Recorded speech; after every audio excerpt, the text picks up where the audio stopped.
Right. Wise பிரசிடெண்ட்னா article யாரோ ஒரு லைனில் வந்திருக்காங்களா?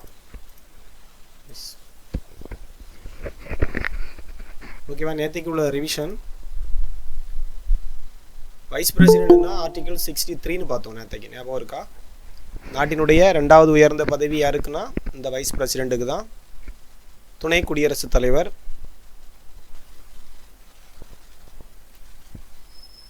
அவருக்கான வயது வரம்புன்னு பார்த்தீங்கன்னா 35 வயது வரம்பு, மறந்துடாதுங்க. 66ல் 1 என்ன சொல்லுதுன்னா அவருடைய தேர்தல் பற்றி சொல்லுது. 66(1). 66ல் 1ங்கிறது மறைமுக தேர்தல் மூலமாக அவர் தேர்ந்தெடுக்கப்படுகிறார் அப்படிங்கிறத ஒரு அரசியலமைப்பு பிரிவு 66(1). அவருடைய பதவிக்காலம் 5 ஆண்டுகள். துணை குடியரசுத் தலைவர் மீண்டும் மீண்டும் எத்தனை முறை வேண்டுமானாலும் தேர்ந்தெடுக்கப்படலாம், ஒரே நபர்.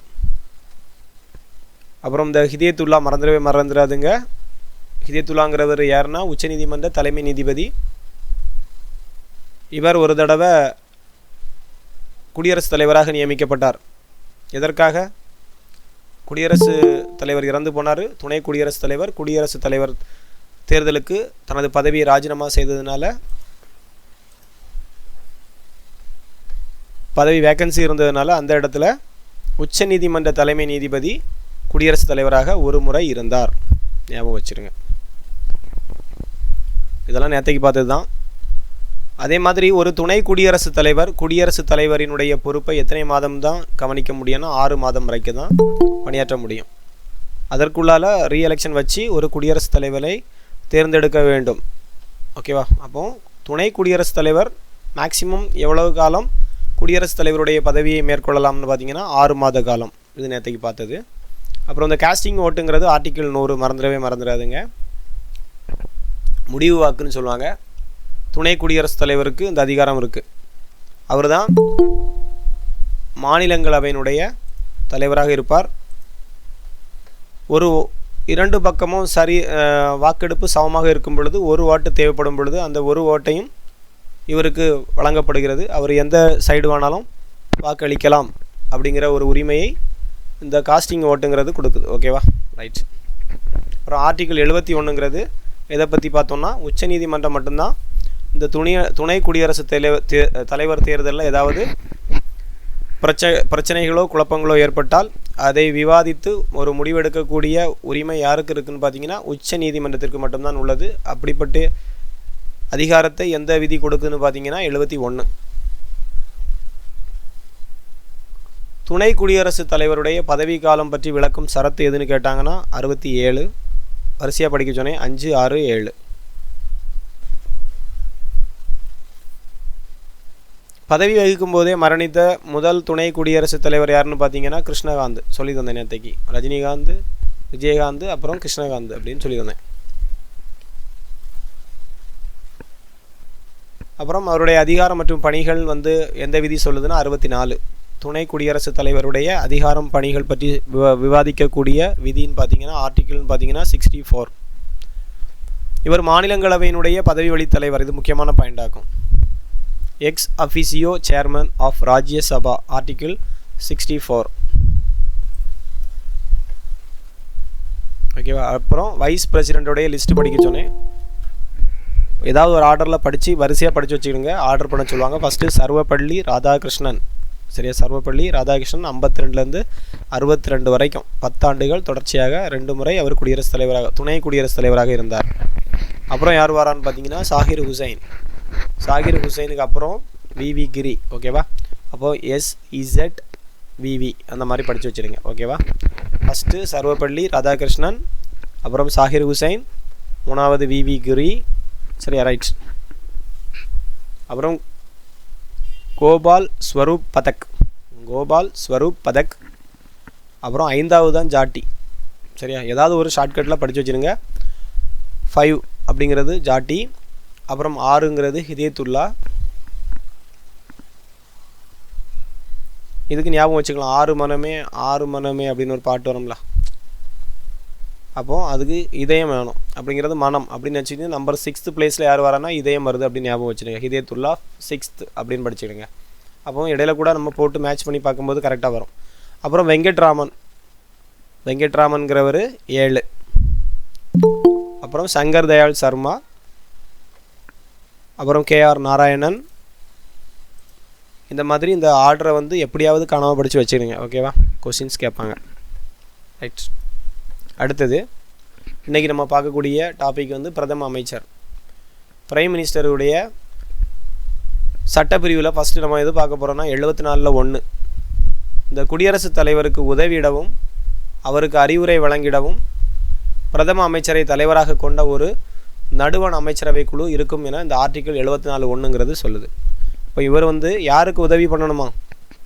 குடியரசுத் தலைவருக்கு உதவியிடவும் அவருக்கு அறிவுரை வழங்கவும் பிரதம அமைச்சரை தலைவராக கொண்ட ஒரு நடுவண் ஒரு அமைச்சரவை குழு இருக்கணும் அப்படிங்கிறத 74(1)ங்கிறது சொல்லுகிறது. ஓகேவா, இப்படி ஒரு போஸ்டிங்கை பற்றி சொல்லக்கூடியதே 74(1) அப்படிங்கிறத படிச்சுடுங்க.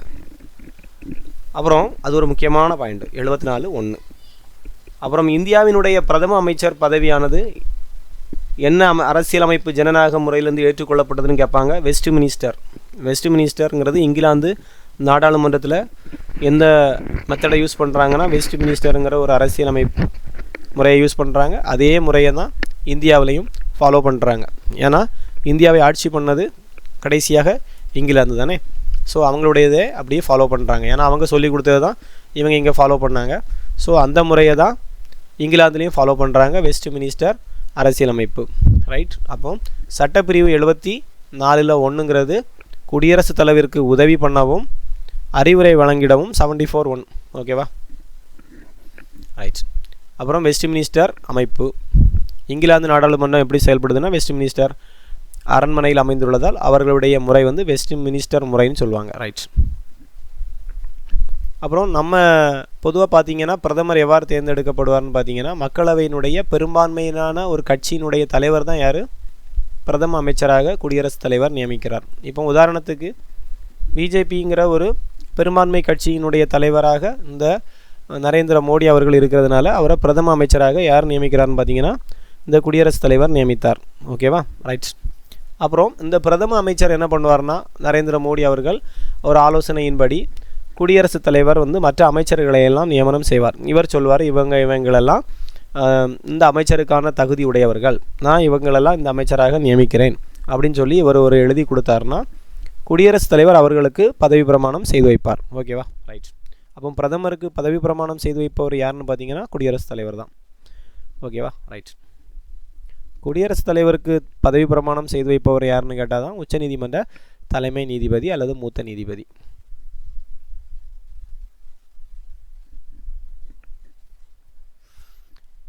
மக்களவையில் எந்த கட்சிக்கும் ஒரு எலெக்ஷன் நடக்குது, பெரும்பான்மை எந்த கட்சிக்குமே கிடைக்கல.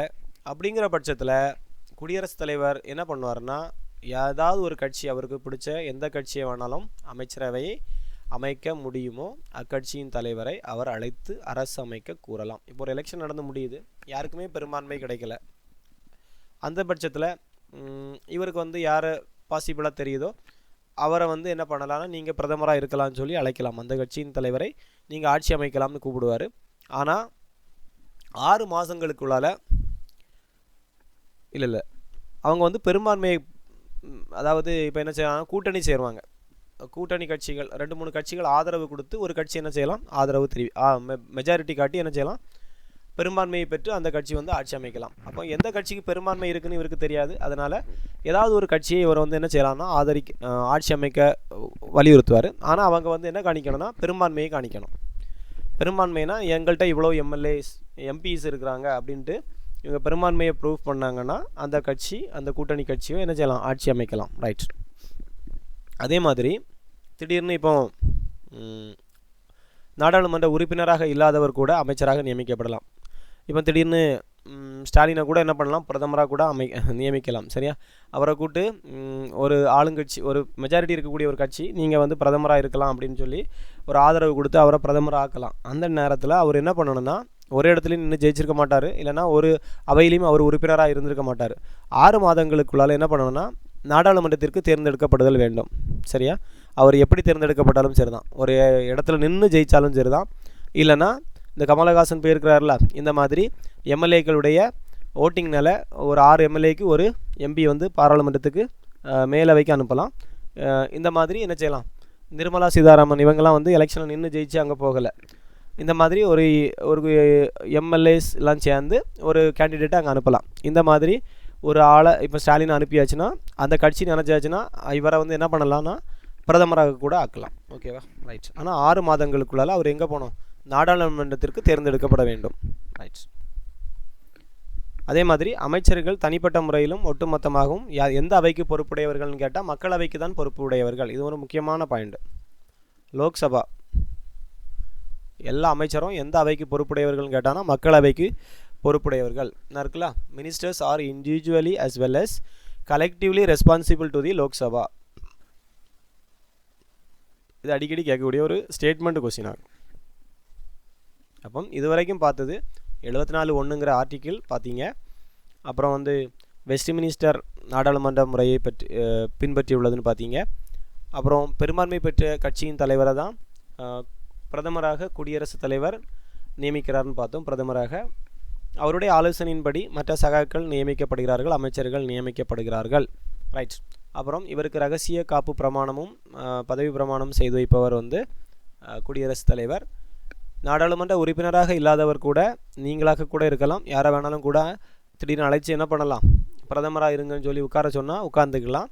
ஆனால் 6 மாதங்களுக்குள்ளால் நாடாளுமன்றத்திற்கு அவர் கண்டிப்பாக தேர்ந்தெடுக்கப்பட வேண்டும். இப்போ கமலஹாசன் கூட இதாகலாம். இப்போ அவர் பெய்யாச்சு, நாடாளுமன்றத்துக்குள்ளே பெய்யாச்சு. திடீர்னு இப்போ அண்ணாமலை அப்படிங்கிற ஒரு ஆள் இருக்கார். நான் பிஜேபி சார்பாக பேசுகிறேன். பிஜேபி சார்பானா பிஜேபி இப்போ மேலும் ஆளுங்கட்சியாக இருக்கிறதுனால இப்போ அண்ணாமலை இங்கே ஒரு பதவியும் இல்லாமல் இருக்கிறார். டப்புனு கூட்டி நீங்கள் நாளைக்கு பிரதமராக இருங்கன்னு சொன்னால் அவர் உட்காந்துருவார். ஆனால் 6 மாதத்துக்குள்ளால் அவர் எங்கே போகணும், நாடாளுமன்றத்துக்குள்ளே போகணும். அது லோக்சபாவும் இருக்கலாம், ராஜ்யசபாவும் இருக்கலாம். ரைட். அடுத்து வருவோம். இந்த பாராளுமன்ற முறை அரசாங்கத்தில் அரசியல் அமைப்பு எப்படி இருக்குன்னா, குடியரசுத் தலைவரை எப்படி இருப்பார்னா பேரளவு அதிகாரம் உடையவர்னு சொல்லுவாங்க, டம்மி. உண்மையான தலைவர் யாருன்னு கேட்டிங்கன்னா பிரதமர். ஆனால் அரசியலமைப்பு என்ன சொல்லுதுன்னு பார்த்தீங்கன்னா இவர் தான் பிரதமருங்கிறது யாருக்கு உதவி பண்ணணும்னு இருந்துச்சு. ஃபஸ்ட்டு பாயிண்ட்லேயே குடியரசுத் தலைவருக்கு ஆலோசனை சொல்லவும் அவருக்கு உதவி பண்ணவும் தான் பிரதமரையே சட்டம் சொல்லுது, நியமிக்க சொல்லுது. ஆனால் கதை எப்படி இருக்குன்னு பார்த்தீங்கன்னா இப்போ குடியரசுத் தலைவர் பேரளவு அதிகாரம் கொண்ட அதிகாரியாகவும் பிரதமர் தான் உண்மையான தலைவராகவும் இருக்கிறார். ஓகே, இங்கே பாருங்கள். Parliamentary system of government provided the constitution. The president is the nominal executive authority. அப்போ தெரிஞ்சு வச்சுக்கணும், பிரசிடென்ட்னா nominal executive authority, dummy piece. அப்புறம் prime minister is the real executive. சரியா, prime minister is the real executive authority. அப்போ இதில் real யாருன்னு பார்த்தீங்கன்னா பிரைம் மினிஸ்டர்.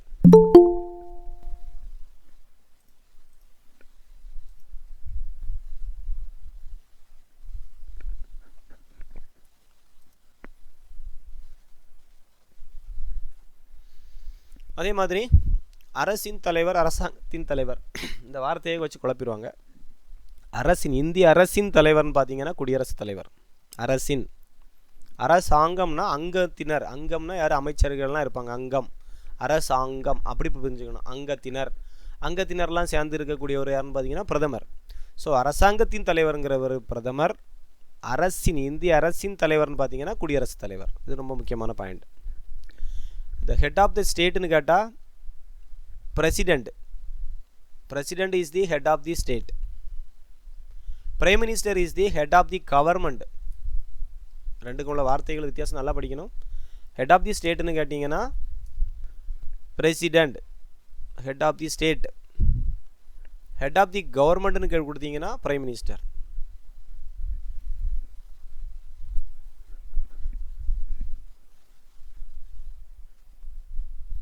அதே மாதிரி இந்திய அரசியலமைப்பு சட்டத்தில் பிரதமரை தேர்வு செய்வதற்கான எந்த ஒரு வழிமுறையும் தெளிவாக குறிப்பிடவில்லை. அதனால தான் பிரதமர் யாரை வேணாலும் நம்ம என்ன செஞ்சுக்கலாம், நியமித்து கொள்ளலாம். ஆனால் ஒரு கண்டிஷன்ஸ் மட்டும் வச்சுருக்கிறாங்க. நாடாளுமன்றத்திற்குள்ளே அவர் ஒரு உறுப்பினராக இருக்கணும். அவருக்குன்னு தனியாக எலெக்ஷன்ஸ் இல்லை. பிரதமரை தேர்ந்தெடுப்பதற்குன்னு தனியாக எந்த ஒரு குறிப்பிட்ட வழிமுறையோ தெளிவாக வந்து சட்ட புத்தகத்தில் குறிப்பிடலை. அதனால தான் அவங்க ஏதாவது ஒரு அவையிலிருந்து எங்கே போயிடுவாங்க, உள்ளே போயிடுவாங்க, பிரதமராக தேர்ந்தெடுக்கப்படுவார். அப்புறம் முக்கியமான ஒரு விதி ஆர்டிகிள் 75, பிரதமர் நியமனம் அப்படின்னு கேட்டாங்கன்னா 75 பிரதமரை பற்றிய அதாவது பிரதமர் குடியரசுத் தலைவருக்கு உதவ வேண்டும்னு சொல்கிறது தான் 74ல் 1. பிரதமருடைய போஸ்டிங் நியமனம் செய்யக்கூடியதுன்னு பார்த்தீங்கன்னா 75. நல்ல ஃபேன்சி நம்பர் தான் 75, 75% அப்படிங்கிறது என்ன ஞாபகம் வச்சுக்கணும், பிரதமருடைய நியமனம். பிரதமருடைய அப்பாயின்மெண்ட் ஆஃப் பிரைம் மினிஸ்டர்னு கேட்டால் 75. இது அடிக்கடி கொஸ்டின் பேப்பரில் இருக்கும். 75 மறந்துடக்கூடாது. ஓகேவா? எப்போ எழுப்பி கேட்டாலும் நீங்கள் சொல்லணும் 75னா என்னது, appointment of the prime minister அப்படின்னு டப்புன்னு சொல்லணும். ஓகேவா?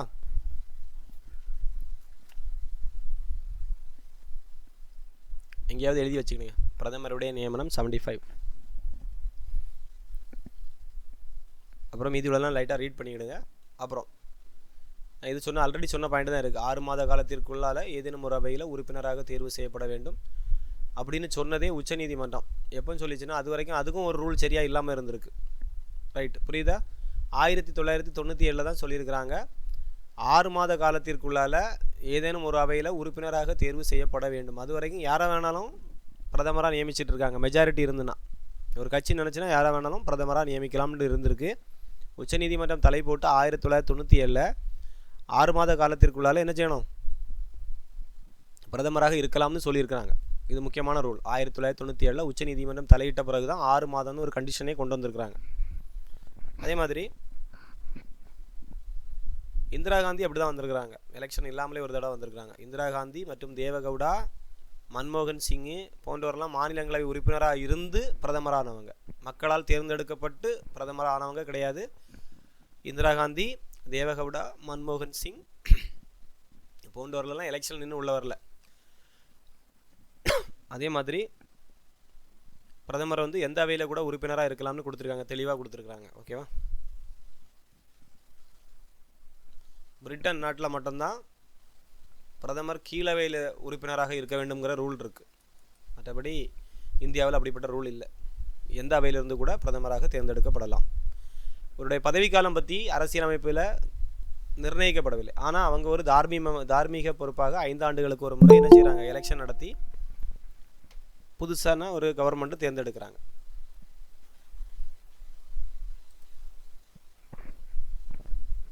ஓகேவா? அப்போ பிரதமருடைய பதவிக்காலம் பற்றி அரசியலமைப்பில் குறிப்பிட்டிருக்கான்னு கேட்டால் இல்லை. ஆனால் அவள் தார்மீகமாக 5 ஆண்டுகளுக்கு ஒரு முறை என்ன பண்ணுறாங்க, அது அப்படி ஒரு மரபாக மாறிடுச்சு. 5 ஆண்டுகளுக்கு ஒரு முறை புதிய கவர்மெண்ட்டுக்கு எலெக்ஷன் வச்சு நடத்துவாங்க. ஓகேவா? ரைட். ஆனால் குடியரசுத் தலைவர் விரும்பினார்னா அவருக்கு பதவியை எக்ஸ்டெண்ட் பண்ணலான்னு கொடுத்துருக்கு. குடியரசுத் தலைவர் விரும்பும் வரை பதவியில் இருப்பார். அதே மாதிரி என்ன ஒரு ரூல் இருக்குது, மக்களவையில் அவருடைய பெரும்பான்மை ஆதரவு இருக்கும் வரை பதவி நீக்கம் செய்ய முடியாதுன்னு இருக்குது. யாரை? பிரதமரை பதவி நீக்கம் செய்ய முடியாது. அந்த ஆட்சியை விட்டு கலைக்க முடியாது பெரும்பான்மை ஆதரவு இருக்கும் வரை. ஆனால் 5 ஆண்டுகள்ங்கிற ஒரு மரபு பின்பற்றிட்டு இருக்கிறாங்க. ஓகேவா? அதே மாதிரி திடீர்னு ஒரு மெஜாரிட்டி ப்ரூவ் பண்ணுறதுக்காக எதிர்கட்சி ஒன்று கேட்கும், இவங்களுக்கு சரியான ஆதரவு இல்லை, ஒரு எலெக்ஷன் நடத்தணும் அப்படிங்கிற உள்ள ஒரு வாக்கெடுப்பு நடத்தணும் அப்படின்னு கேட்டாங்கன்னா அவங்க மெஜாரிட்டியை ப்ரூவ் பண்ணணும் அப்படின்னு வருவாங்க. அப்போ கொஞ்சம் எம்பிஸ் இவங்க ஒரு சைடு கட்சி மாறி இருப்பாங்க, இல்லைன்னா அவங்க எதிர்கட்சிக்கு ஆதரவு தெரிவிப்பாங்க. அந்த டைமில் ஆட்சி கலைஞ்சிரும். ஓகேவா? அந்த டைமில் குடியரசுத் தலைவர் என்ன பண்ணுவார்னா அந்த மெஜாரிட்டி இழந்த கட்சி வெளியே போயிடும். திரும்ப ஆட்சி கலைக்கப்பட்டதுனால திரும்ப ரீஎலெக்ஷன் வைப்பாங்க. இங்கே விபி சிங்கனுடைய அரசாங்கம் கலைஞ்சிருக்கு 1990. தேவகவுடாவினுடைய அரசாங்கம் இப்படி கலைஞ்சிருக்கு 1997. ரைட்டாக ஞாபகம் வச்சுருங்க. சம்பளம் எப்படின்னு பார்த்தீங்கன்னா யாருக்கு பிரதமருடைய சம்பளத்தை தீர்மானிக்கக்கூடியவங்க யாருன்னா குடியரசுத் தலைவர் அல்ல, அந்த பாராளுமன்றமே கூடி அவர் ஒவ்வொரு முறையும் புதுசாக தேர்ந்தெடுக்கப்படணும் என்ன பண்ணுவாங்கன்னா அந்த பாராளுமன்றமே கூடி அவர்களுடைய சம்பளத்தை தீர்மானிக்கும். இவர் யாருடைய சம்பளத்தை பெறுகிறார்னா பிரதமருக்குன்னு தனியாக சம்பளம் கிடையாது, எல்லாரையும் மாதிரி பாராளுமன்ற உறுப்பினருடைய சம்பளத்தை பெறுகிறார்னு கொடுத்துருக்காங்க. ஓகேவா? 2025 பிரதமருடைய சம்பளம் எவ்வளோன்னு கேட்டால் 1.6 lakh மாதம். ஆண்டுக்குன்னு கணக்கு போட்டு பார்த்தாங்கன்னா 19.2 லட்சம் இருக்குன்னு கொடுத்துருக்குறாங்க. ஓகேவா? இது புக்கில் இல்லை, நெட்டில் தேடி தான் எடுத்தேன். 2025 பிரதமருடைய சம்பளம் எவ்வளோன்னு கேட்டிங்கன்னா மாதம் 1.6. இப்போ இது வரைக்கும் பிரதமரை பற்றி உங்களுக்கு என்ன தெரியும்னா 74 ஒன்று தெரியணும், 75 ஒன்று தெரியணும். அப்புறம் அரசாங்கம்னு பார்த்தீங்கன்னா இந்த பிரதம அமைச்சர் பதவி எங்கேருந்து வரப்பட்டதுன்னா வெஸ்ட் மினிஸ்டர் அரசாங்க அமைப்பு எங்கே இருக்குன்னா இங்கிலாந்தில் இருக்குது, ஃபாலோ பண்ணுறாங்க. பெரும்பான்மை பெற்ற கட்சியினுடைய தலைவர் தான் யாருன்னு பார்த்தோம், பிரைம் மினிஸ்டர்.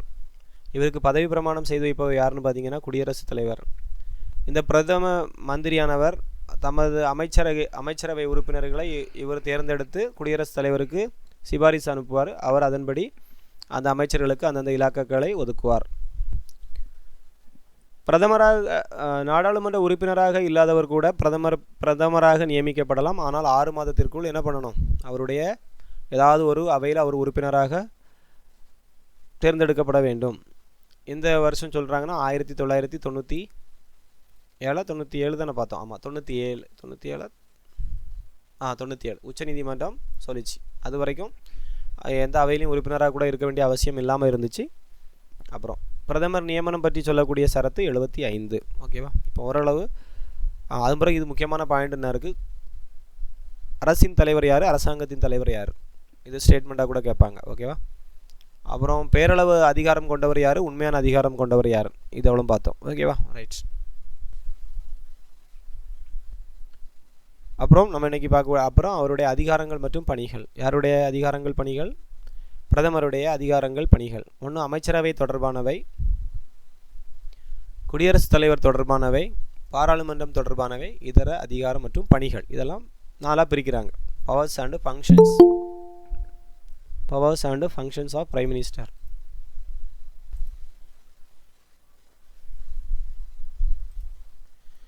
பிரதமருடைய அதிகாரங்கள் மற்றும் பணிகள்னு பார்த்தீங்கன்னா அமைச்சரவை தொடர்பானவைனா நான் சொன்னேன், பிரதமரால் தான் யார் நியமிக்கப்படுவாங்க, அமைச்சரவை அந்த கூட்டமே தேர்ந்தெடுக்கப்படும். அப்போ பிரதமர் யாரெல்லாம் பரிந்துரைக்கிறாரோ அந்த நபர்களை தான் குடியரசுத் தலைவர் யாராக நியமிப்பார், அமைச்சர்களாக பதவி பிரமாணம் செய்து வைப்பார்னு பார்த்தோம். ஓகேவா? இது தெளிவு தானே? பிரதமரால் பரிந்துரைக்கப்பட்ட நபர்களை தான் யார் அமைச்சர்களாக நியமிப்பார்னு பார்த்தீங்கன்னா குடியரசுத் தலைவர் நியமிப்பார்.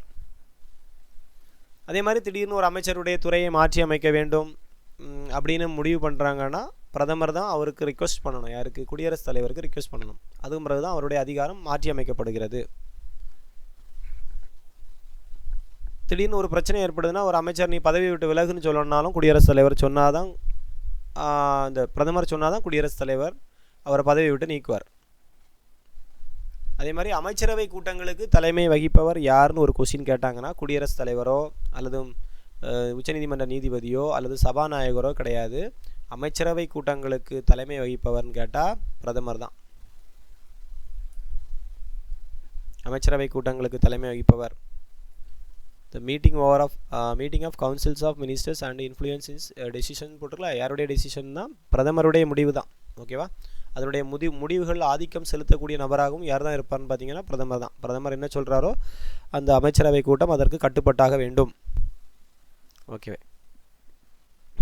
அப்புறம் குடியரசுத் தலைவர் தொடர்பான அதிகாரங்கள் இவருக்கு என்னெல்லாம் இருக்குன்னா நான் சொன்னேன், குடியரசுத் தலைவருக்கும் அமைச்சரவைக்கும் இடையே யார்? இவர் ஒரு பாலமாக தான் இருப்பார். ஓகேவா? இடையில இருப்பார். குடியரசுத் தலைவருக்கும் அந்த அமைச்சரவை டீமுக்கும் இடையில இந்த பிரதமருங்கிறது ஒரு பாலம் போன்று செயல்படுவார். சரியா? ரைட். 2 பேரையும் இணைக்கக்கூடியவரே யார் தான்? இந்த பிரதமர். ஓகேவா? பிரதமர் தான் சொல்லுவார் இவரை அமைச்சராக்குங்க. அப்போ இடையில பாலமாக இருக்கிறது யாருன்னா பிரதமர். ஓகேவா? The principal channel between the president and the council of minister யாருன்னு கேட்டிங்கன்னா இந்த பிரதமர். அதே மாதிரி சொன்னோம்ல, குடியரசுத் தலைவருக்கு என்ன சொல்லுவார்? ஆலோசனை வழங்குவார். நம்ம சரத்து பார்த்தோம் 74(1). ஓகேவா? ஞாபகம் இருக்கா? குடியரசுத் தலைவருக்கு ஆலோசனை வழங்குவார். என்ன ஆலோசனை வழங்குவார்னா எதில் வேணாலும் ஆலோசனை வழங்கலாம். அவர் யாரையாவது போஸ்டிங் அப்பாயின்மெண்ட் பண்ணணும்னு நினைக்கிறாருன்னா குடியரசுத் தலைவர் தான் அந்த போஸ்டிங் போட முடியும். ஆனால் இவர் சிபாரிசு பண்ணுவார், இவரை நியமிங்கள், இவரை நியமிக்கலாம் அப்படிங்கிற ஒரு ரெக்கமெண்ட் கொடுக்குறது யாருன்னா, ரெக்கமெண்டேஷன் பண்ணுறது பிரதமர். இப்போ எந்தெந்த டிபார்ட்மெண்ட்லலாம் குடியரசுத் தலைவரை நியமிப்பார்னா பார்த்தீங்கன்னா இந்திய தலைமை வழக்கறிஞர் அட்டார்னி ஜெனரல், அப்புறம் மத்திய பொது பணியாளர் தேர்வாணையத்தினுடைய தலைவர் யூபிஎஸ்சியினுடைய தலைவர், அப்புறம் அதனுடைய உறுப்பினர்கள், தேர்தல் ஆணையர்கள், அதே மாதிரி துணை ஆணையர்கள், அப்புறம் நிதி ஆணையத்தினுடைய தலைவர், அப்புறம் அதனுடைய உறுப்பினர்கள், இந்த மாதிரி நிறைய நியமனம் இருக்குது. இந்த நியமனம் எல்லாமே குடியரசுத் தலைவருக்கு ஆலோசனை வழங்குவார். யாருன்னு பார்த்தீங்க, இவங்களை நியமிக்கலாம் என்ற ஆலோசனை வழங்குவார் பிரதமர். ஓகேவா? ரைட். அது நம்மள குடியரசுத் தலைவர் டம்மி தான், பிரதமருக்கு தான் பவர் அதிகம் போல் இருக்கும். அப்புறம் பாராளுமன்றத்தில் இவருக்கு என்ன வேலைன்னு பார்த்தீங்கன்னா, ஒரு கூட்டத்தொடரை கூட்டவோ அல்லது ஒத்தி வைக்கவோ குடியரசுத் தலைவர் நினச்சா தான் பண்ண முடியும்னு நம்ம பார்த்தோம் ஆல்ரெடியே.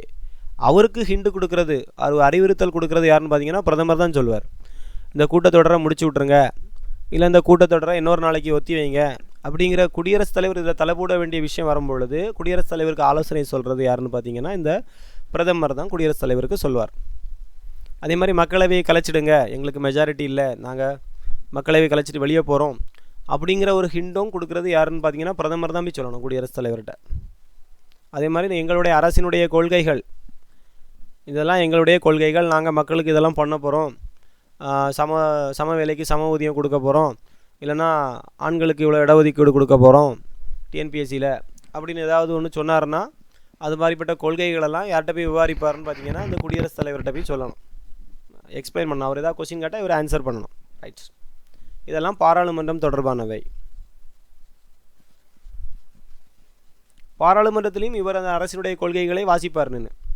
பிரதமர் எந்திரிச்சு நாங்கள் இதெல்லாம் பண்ணியிருக்கோம், இந்தந்த திட்டங்கள்லாம் செயல்படுத்தியிருக்கிறோம் அப்படின்னு முதல்ல வாசிப்பார். ஓகேவா, ரைட், பார்த்துருப்பீங்க. அப்புறம் இதர அதிகாரம் மற்றும் பணிகள் பார்த்தீங்கன்னா இவருக்கு என்னென்ன பதவிகள் இருக்குதுன்னு பார்த்தீங்கன்னா நிறைய குழுக்கள் அமைப்பார். நம்ம பார்த்தோம், திட்டக்குழுவின் தலைவர், நிதி ஆயோக்கினுடைய தலைவர், எல்லாத்துக்கும் யார் தான் தலைவர்? பிரதமர் தான் தலைவர்னு பார்த்தோம். என்டிசி தேசிய ஒருங்கிணைந்த வளர்ச்சி குழு, மாநிலங்களுக்கு இடையான குழு, தேசிய நீர்வளங்களுக்கான குழு போன்றவற்றினுடைய தலைவர் யாருன்னு கேட்டிங்கன்னா அந்த குழுக்களினுடைய தலைவர் யாருன்னு பார்த்தீங்கன்னா பிரதமர். ரொம்ப முக்கியமான பாயிண்ட். அதே மாதிரி ஃபாரின் பாலிசி, இந்தியாவுக்கான வெளியுறவு கொள்கை, இதெல்லாம் டிசைன் பண்ணுறது யாருன்னு பார்த்தீங்கன்னா இவர் தான். முக்கியமான ஒரு வடிவமைப்பு கொடுக்கறதே இந்த பிரதமர் தான். முக்கியமான பங்காற்றுபவர் யாருன்னு கேட்டிங்கன்னா அயலுறவு கொள்கைனா வெளிநாடுகளுடன் நட்புறவு கொள்கை, வியாபார கொள்கை, வணிகம். இப்போ வரைக்கும் 2 நாளைக்கு முன்னாடி ஐரோப்பியன் கண்ட்ரி கூட என்னதோ ஒரு வர்த்தக உறவு மேற்கொண்டிருக்காங்களா. இந்த மாதிரி கொள்கைகளெல்லாம் முடிவு பண்ணுறது யாருன்னு பார்த்தீங்கன்னா நம்ம பிரதமர் தான். அதே மாதிரி இது ஒரு முக்கியமான பாயிண்ட் ஆகும். மத்திய அரசாங்கத்தினுடைய முதன்மை செய்தி தொடர்பாளர் யாருன்னு கேட்டிங்கன்னா பிரதமர். Chief spokesman of union government யாருன்னு கேட்டிங்கன்னா பிரைம் மினிஸ்டர். ஓகேவா, ரைட். அப்புறம் இந்த ஒரு டெஃபினிஷன் இருக்குது பார்த்துருங்க, இது அடிக்கடி கேட்குறான். இதெல்லாம் ஒரு ஷார்ட்கட் மாதிரி படித்து வைக்க வேண்டியதான். பாருங்கள், ரொம்ப ரொம்ப முக்கியமான ஒரு ஏரியா. லார்டு மார்லி அப்படிங்கிறவர் பிரதமருடைய பதவியை பற்றி எப்படி வர்ணனை பண்ணியிருக்கிறாருன்னு பார்த்தீங்கன்னா கார்னர் கேபினட் ஆர்க்னு சொல்லியிருக்கிறாரா? ஆமாம், இருக்குல்ல. அமைச்சரவை கட்டமைப்பினுடைய மூலக்கல் அப்படின்னு சொன்னது யாருன்னு பார்த்தீங்கன்னா தமிழில் மார்லி. சரியா, லார்டு மார்லிங்கிறவர் தான் பிரதம மந்திரி அமைச்சரவை கட்டமைப்பினுடைய மூலக்கல். சரியா, ஒரு என்ன கொடுத்துக்கலாம், என்னது primus inter pares keystone of the cabinet arch அப்படின்னு சொன்னது யாருன்னு கேட்டிங்கன்னா லார்டு மார்லி. இங்கிலீஷில் படிக்கிறவங்க இங்கிலீஷில் படித்து வச்சுருங்க, தமிழில் படிக்கிறவங்க அமைச்சரவை கட்டமைப்பினுடைய மூலக்கல் அப்படின்னு சொன்னது லார்டு மார்லி. அப்புறம் வென் ஹார்கோட்டுங்கிறவர், அது ஞாபகம் வச்சுருங்க. ஹார்கோட்டுங்கிறவர் இரவு நேரங்களில் நட்சத்திரங்களிடையே நிலவு போல பிரதம மந்திரி ஜொலிக்கிறார் அப்படின்னு சொல்லியிருக்கார். யார்? William Vernon Harcourt. எப்படி ஞாபகம் வச்சுக்கலான்னா நிலவு சில டைமில் வில்லு போல் இருக்கும். ஸோ அந்த வில்லியம் அப்படி வெர்னர் ஹார்கோட்டுங்கிறத ஞாபகம் வச்சுக்கிட்டிங்கன்னா நிலவு போல ஜொலிக்கிறார். சரியா, அப்படி ஞாபகம் வச்சுருங்க. அப்புறம் ஐவர் ஜென்னிங்ஸ், 3வது நபர் ஐவர் ஜென்னிங்ஸ். இது ஈஸியாக ஞாபகம் வச்சுக்கலாம். 5 பேரும் உங்களை சுற்றி வராங்க அப்படின்னு ஞாபகம் வச்சுருங்க. கோள்கள் சூரியனை சுற்றுவது போல் அந்த அமைச்சரவை யாரை சுற்றி வந்துட்டு இருக்கான்? பிரதம மந்திரியை சுற்றுகின்றன. ரைட், ஓகேவா. அடுத்தது லாஸ் கீ தொலைஞ்சு போச்சு, அப்போ இயந்திரத்தை ஆன் பண்ண முடியாது அப்படின்னு படிச்சுக்கிட்டிங்கன்னா கரெக்டாக இருக்கும். இயந்திரம்னா மெஷினரி. இப்படி ஏதாவது ஒரு சின்ன ஷார்ட்கட் போட்டு படிங்கப்பா, இல்லைன்னா மண்டல நிற்காது. லாஸ் கீனா கீ தொலைஞ்சு போச்சு, அரசாங்கம் என்னும் இயந்திரத்தை இயக்கணும்னாலே அந்த கீ இருந்தால் தான் இயக்க முடியும் அப்படின்னு ஞாபகம் வச்சுடுங்க. ஒரு முக்கிய அச்சாக பிரதம மந்திரி திகழ்கிறார் அப்படி சொன்னது லாஸ் கீ லாஸ் ஆகிடுச்சுன்னா முடிஞ்சு போவோம். அடுத்தது கிரீவ்ஸ், கிரீடம் ஞாபகம் வச்சுங்க. கிரீவ்ஸுங்கிறது கிரீடம் ஞாபகம் வச்சிங்கன்னா நாட்டுக்கு தலைமைனா அது ஒரு கிரீடம் வைக்கிறவங்க தான் தலைமையாக இருப்பாங்க. ஒரு அரசாங்கம் ஒரு நாட்டுக்கு தலைமையாக இருக்கிறது, அரசாங்கத்திற்கு தலைவராக பிரதம மந்திரி விளங்குகிறார் அப்படின்னு சொல்லி கிரீடத்தை தூக்கி யாருக்கு தலையில் வைக்கிறாங்க, பிரதம மந்திரிக்கு தலைவரை தூக்கி வைக்கிறாங்க அப்படின்னு சொல்லி கிரீவ்ஸை படிச்சிடுங்க. அப்புறம் இந்த முன்ரோ தான் அடிக்கடி கேட்பான். முன்ரோ, ராம்சே மியூர் பாருங்கள், ரெண்டும் கப்பல் தான், அதனால குழப்பம் வரன்னு சொல்லிட்டு தான் அவன் இந்த கொஸ்டின் அடிக்கடி கேட்பான். முன்ரோனா முன்னால் இருக்கக்கூடிய ரோ ஞாபகம் வச்சுருங்க. அதை கப்பலினுடைய மாலுமி தான் எங்கே இருப்பார், முன்னால் இருப்பார், டிரைவர் அப்படின்னு ஞாபகம் வச்சுட்டிங்கன்னா முன்ரோயில் இருக்கக்கூடியவர் டிரைவர், கப்பலினுடைய மாலுமியாக பிரதம மந்திரி விளங்குகிறார் அப்படின்னு படிச்சிட்டிங்கன்னா கரெக்டாக இருக்கும். அப்புறம் இந்த ராம்சே மியூர், இந்த ராம்சே மியூருங்கிறவர் அதே கப்பல் தான், திசை மாற்றும் சக்கரத்தின் மாலுமியாக, ஸ்டியரிங் திசை மாற்றும் சக்கரத்தினுடைய மாலுமியாக யார் செயல்படுகிறார், இவரும் மாலுமி தான், அவரும் மாலுமி தான். ஓகேவா, இவர் திசை மாற்றும் சக்கரத்தின் மாலுமி ராம்சே மியூர் அப்படின்னு சொல்லியிருக்காரு. ராம்சே மியூர் என்ன சொல்லியிருக்காருன்னா, அரசுங்கிற கப்பலினுடைய திசை மாற்றும் சக்கரத்தினுடைய மாலுமியாக செயல்படுபவர் யாருன்னு கேட்டிங்கன்னா பிரதமர் அப்படின்னு சொன்னது ராம்சே மியூர். ஓகேவா, மியூர். அப்புறம் இந்த கிராஸ்மேன்கிறவர் அப்படி படிச்சுடுங்க. கிராஸ்மேன் போருக்கு பிந்தைய சகாப்தம் அமைச்சரவை அரசாங்கத்தை பிரதமர் அரசாங்கமாக மாற்றியது. போர் பற்றி சொல்லியிருக்கார். போருக்கு என்ன இருக்குது, இந்த போஸ்ட் வார், அந்த பாயிண்ட் நான் இந்த கிராஸ்மேனுங்கிறது போஸ்ட் வார். சரியா, அட்ரஸில் போஸ்ட் கார்டில் அட்ரஸை கிராஸ் பண்ணி வச்சுருக்கு அப்படின்னு ஏதாவது ஒரு கற்பனை ஞாபகம் வச்சுருங்க. அப்போ போஸ்ட் வாருங்கிறது போஸ்ட் கார்டில் என்ன பண்ணிட்டாங்க, சண்டை போட்டாங்க, ஒரு கோடு போட்டு கீறி வச்சுட்டாங்க, கிராஸ் பண்ணி வச்சுட்டாங்க போஸ்ட் கார்டில் அப்படின்னு ஞாபகம் வச்சிங்கன்னா இங்கிலீஷில் ஓகே, கிராஸ்மேன். ஓகேவா. அப்புறம் லாஸ்ட்டு ஹம்பிரி பெர்க்லி. ஹம்பியில் வந்து ஒரு பெரிய கோயில் இருந்துச்சுன்னு பார்த்தோம். அப்போ ஹம்பிங்கிறத இறையாண்மை அப்படின்னு ஞாபகம் வச்சுருங்க. ஹம்பியில் அந்த கிருஷ்ணதேவராயருடைய கோயிலெலாம் இருக்குது. ஓகேவா, ஹம்பி வந்து கோயில் நகரம் தான். ஸோ அப்போ இறையாண்மை அங்கே இருக்குது அப்படின்னு ஞாபகம் வச்சிங்கன்னா ஹம்பி இறையாண்மை அப்படின்னு ஞாபகம் வச்சிட்டிங்கன்னா அந்த பாயிண்டை தூக்கிடலாம். ஓகேவா, என்ன இருக்குல்ல, சாவர்ஜியன் இறையாண்மை. ஓகேவா, ரைட், ஹம்பர்லி. அப்போ லார்டு மார்லிங்கிறது மூலக்கல்லுக்கு இன்னொரு பேர் இருக்குது, கார்னர் ஸ்டோன். சரியா, கார்னர் ஸ்டோன் அப்படி இருந்தால் கூட இந்த லார்டு மார்லி நீங்கள் தூக்கிக்கலாம். இல்லைனா கேபினட் ஆர்க், ஒரு அலங்கார வடிவமைப்பு போல் இருக்கிறார் அப்படின்னு சொன்னாலும் லார்டு மார்லி தான். அப்புறம் வில்லியம் வெர்னர் ஹார்கோட்டுங்கிறது யார், வில் போல் இந்த நிலவு ஜொலிக்கிறது அப்படின்னு ஞாபகம் வச்சுருங்க. அப்புறம் ஐவர் ஜென்னிங்ஸ்னால் ஐவரும் சுற்றி வராங்க, கோள்கள் சூரியனை சுற்றுவது போல் அந்த பிரதமரை அமைச்சரவை சுற்றி வருது. லாஸ்கினா இயந்திரம் அப்படிங்கிறத ஞாபகம் வச்சுக்கணும், கீ வச்சு இயந்திரத்தை ஆன் பண்ணுறோம், அப்போ கீ. ஓகேவா. கிரீவ்ஸுங்கிறது தலைவருக்கு தலையில் கிரீடம் அப்படின்னு சொல்லி தந்தேன், கிரீவ்ஸ் கிரீடம். முன்ரோனா முன்னால் இருக்கக்கூடியவர் கப்பலினுடைய மாலுமி. மியூருங்கிறது திசை மாற்றும் சக்கரத்தினுடைய மாலுமி. கிராஸ்மேன்னா போஸ்ட் கார்டு, அந்த போஸ்ட்டில் ஒரு வார் நடக்கும், போஸ்ட் வார். அரசு கப்பல் இந்த இது போருக்கு பிந்தைய சகாப்தம். அப்புறம் ஹம்பிங்கிறது இறையாண்மை. ஓகேவா, இப்படின்ட்டு கிளியராக முடிச்சிட்டோம். ஓகேவா, ரைட். அப்புறம் ஆர்டிகிள் 74 குடியரசுத் தலைவருக்கு உதவி சொல்கிறதுக்கு 74 ஒன்றுன்னு படித்தோம், 74ம் அதே தான். ஓகேவா, ரைட். 75ங்கிறது என்ன பார்த்தோம், குடியரசுத் தலைவருக்கு இந்த பிரதமர் யாரால் நியமனம் செய்யப்படுகிறார்னு அந்த நியமனத்தை பற்றி சொல்லக்கூடியது 75. பிரதமருடைய நியமனத்தை பற்றி சொல்லக்கூடியது 75. பிரதமர் யாரால் நியமிக்கப்படுகிறார்னு பார்த்தீங்கன்னா குடியரசுத் தலைவரால் நியமிக்கப்படுகிறார் அப்படிங்கிறத சொல்கிறது ஆர்டிகிள் 75. முக்கியமான சரத்துன்னு சொன்னேன். அமைச்சரவையானது யாருக்கு கூட்டாக பொறுப்புடையதுன்னு கேட்டிங்கன்னா மக்களவைக்கு தான் பொறுப்புடையதுன்னு சொன்னேன். அமைச்சரவை இது அடிக்கடி கேட்கக்கூடிய ஒரு வார்த்தை. Collectively responsible to the Lok Sabha. அமைச்சர்கள்லாம் எதுக்கு பொறுப்பானவர்கள்னு பார்த்தீங்கன்னா மக்களவைக்கு. அப்புறம் ஆர்டிகிள் 78ங்கிறது மத்திய நிர்வாக விவகாரங்கள் தொடர்பாக தகவல்கள் மற்றும் சட்டமன்றம் தொடர்பான மொழிவுகள் போன்றவற்றை குடியரசுத் தலைவருடன் கொண்டு செல்வதற்கு தொடர்பு கொள்வதற்கான பிரதமருடைய கடமைகள் பற்றி வந்துடும். பிரதமருடைய கடமைகள் 78ல் வந்துடும். யாருடன் கொண்டு சேர்க்கணும், எல்லா விவரங்களையும் குடியரசுத் தலைவர்கிட்ட கொண்டு சேர்க்கக்கூடிய பிரதமருடைய கடமைகள்னு கேட்டாங்கன்னா 78, 78. அப்புறம் முதலமைச்சராக இருந்து பிரதமரானவர் யாருன்னு கேட்டிங்கன்னா மொராஜி தேசாய். நான் ஸ்டாலினை உதாரணமாக சொன்னோம்ல, பிரதமராக மாற்றிட்டு எப்படி இருக்கும்னு, அதே மாதிரி அதுக்கு முன்னாடி ஒரு ஆள் இருந்திருக்கிறாரு மொராஜி தேசாய் 1952லேருந்து முதல்வராக இருந்திருக்காரு. இப்போ 52லேருந்து 56 வரைக்கும் பம்பாய் முதல்வராக இருந்திருக்கிறாரு. முதன்முறையாக காங்கிரஸ் அல்லாத பிரதமர் வரிசையாக காங்கிரஸ் தான் பிரதமராக இருந்துகிட்டே வந்துட்டு இருந்தாங்க. டக்குன்னு 77லேருந்து காங்கிரஸ் அல்லாத ஒரு நபர் பிரதமராக மாறுறாரு. அது எந்த வருஷம்னா 77. யார் பதவி ஏற்கிறாருன்னா மொராஜி தேசாய் பிரதமராக தேர்ந்தெடுக்கப்படுகிறார். நல்லா ஞாபகம் வச்சுக்கணும். காங்கிரஸ் அல்லாத முதல் பிரதமர்னு பார்த்தீங்கன்னா மொராஜி தேசாய் 1977. இவர் ஆல்ரெடி பாம்பேயில் முதல்வராக இருந்திருக்கிறார். ஓகேவா. அதே மாதிரி அடுத்தது சரண் சிங்னு ஒரு ஆள்.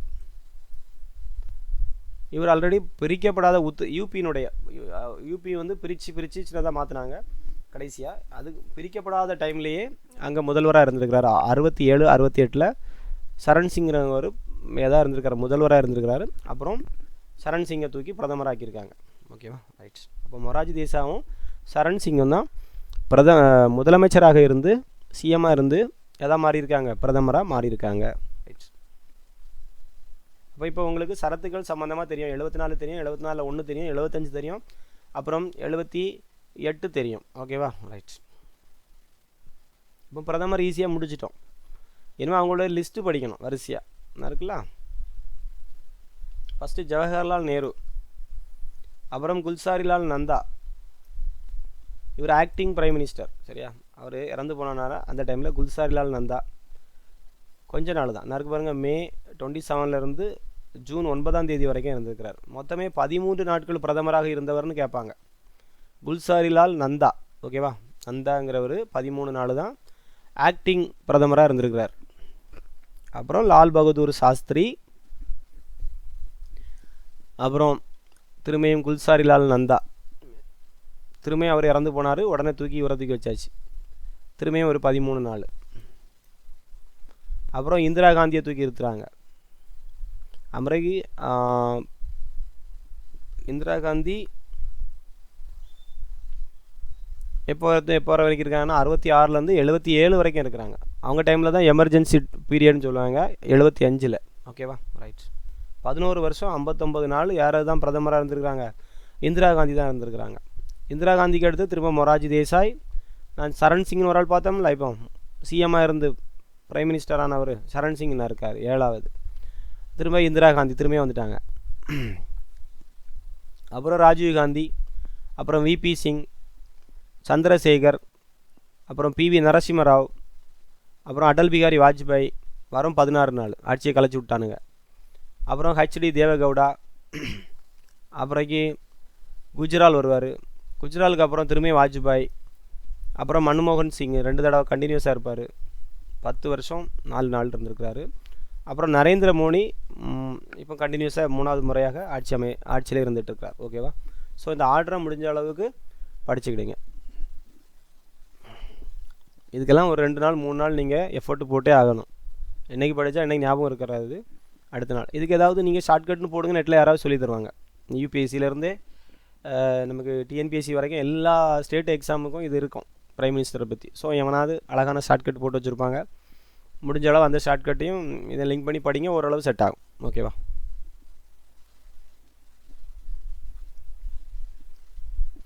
இப்போ தான் பார்த்தோம் சட்டப்பிரிவு 78 ஸ்கூல் புக்கில் பிரதம அமைச்சருடைய கடமைகள் என்னென்ன கடமைகள்னு சொல்லி நம்ம ஆல்ரெடி பார்த்துட்டோம். நீங்கள் வேணால் இதை ஒருக்கா ரீட் பண்ணிக்கிடுங்க.